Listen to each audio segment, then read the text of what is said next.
Hello అండి, welcome back to మన కోస్తా రుచులు. ఈ రోజు మనము పప్పు చెక్కని ఎలా ప్రిపేర్ చేయాలో నేర్చుకున్నాము. ఈ పప్పు చెక్కని అయితే మా అత్త ప్రిపేర్ చేస్తుంది. సో తను చూసి ఎలా పప్పు చెక్కని చేసుకోవాలో, పక్కా కొలతలతో టేస్టీగా పప్పు చెక్కని ఎలా ప్రిపేర్ చేసుకోవాలో నేర్చుకుందాము. ఇప్పుడైతే మనం లేట్ చేయకుండా వీడియోలోకి వెళ్ళిపోదాం.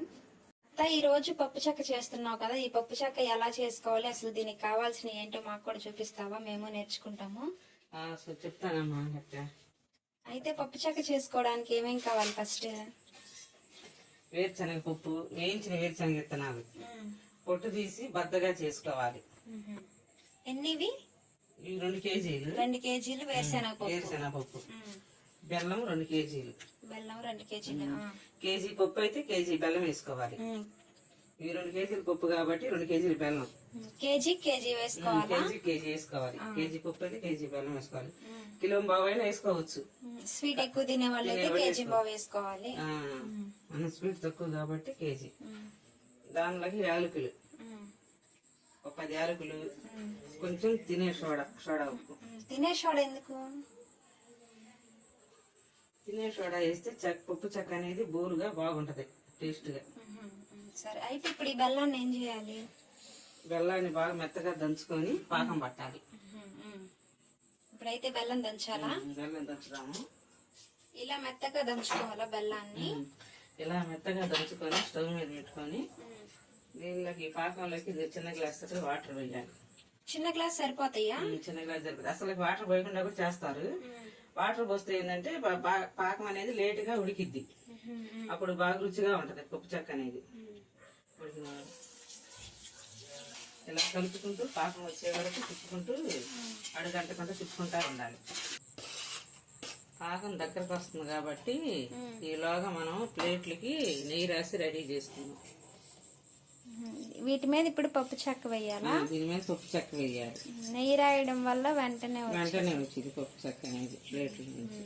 అత్త, ఈ బెల్లం పాకం లో ఫ్లేమ్ లో పెట్టుకునే ప్రిపేర్ చేసుకోవాలా? ఫస్ట్ స్టార్టింగ్ లో హై ఫ్లేమ్ లో పెట్టుకోవచ్చు.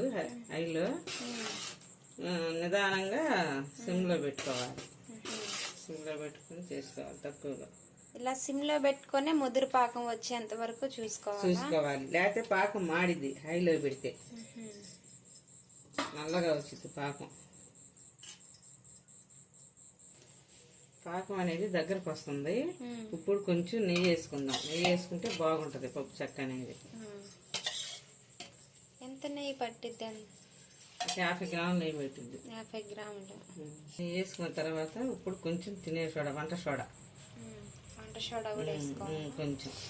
ఇందాక నెయ్యి 50 గ్రాములు అన్నాం కదా, మనం అంటే 50 గ్రాములు వేస్తున్నాము. ఒక స్పూన్ అయినా వేసుకోవచ్చు, 2 స్పూన్లు అయినా వేసుకోవచ్చు, లేకపోతే ఎవరి ఇష్టం వాడదు. కొంచెం వేసుకోకపోయినా పర్వాలేదు, వేసుకుంటే బాగుండిద్ది. అంటే నెయ్యి అనేది ఆప్షనల్ అత్త? అవునమ్మా, ఎవరి ఇష్టం వాడదు. ఇప్పుడు కొంచెం యాలకులు వేసుకున్నాం, యాలక్కాయ పొడి. యాలకులు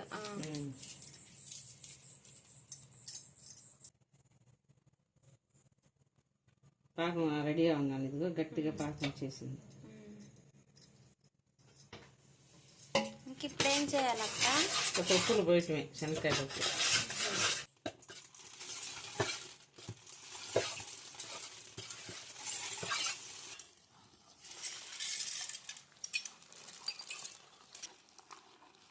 ఇలా పాకం తిప్పేటప్పుడు గట్టిగా తెడ్డు గాని లేకపోతే కర్ర గాని తీసుకొని తిప్పాలి.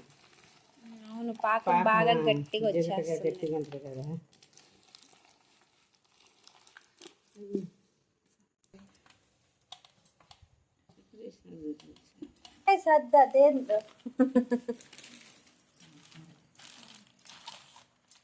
ఇలా ప్లేట్లో పోసుకొని సరి చేసుకోవాలి. ప్లేట్లో పోసిన తర్వాత ఒక కాగితం వేసి చేయాలి.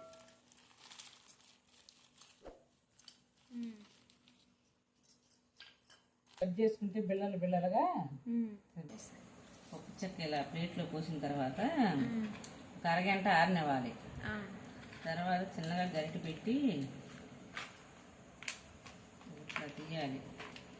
ముక్కలు కట్ చేసుకుని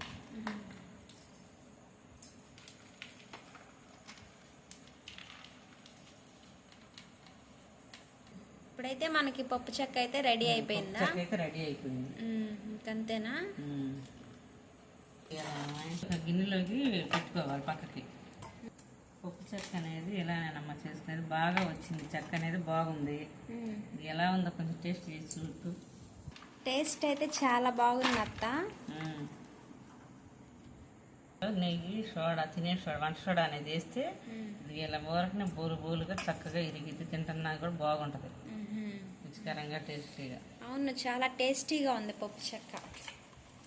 సో చూసారు కదా ఫ్రెండ్స్, పప్పు చెక్కని ఎలా ప్రిపేర్ చేసుకోవాలో. ఇలా ఈ వీడియోలో చెప్పిన విధంగా పక్కా కొలతలతో ప్రిపేర్ చేసుకోండి.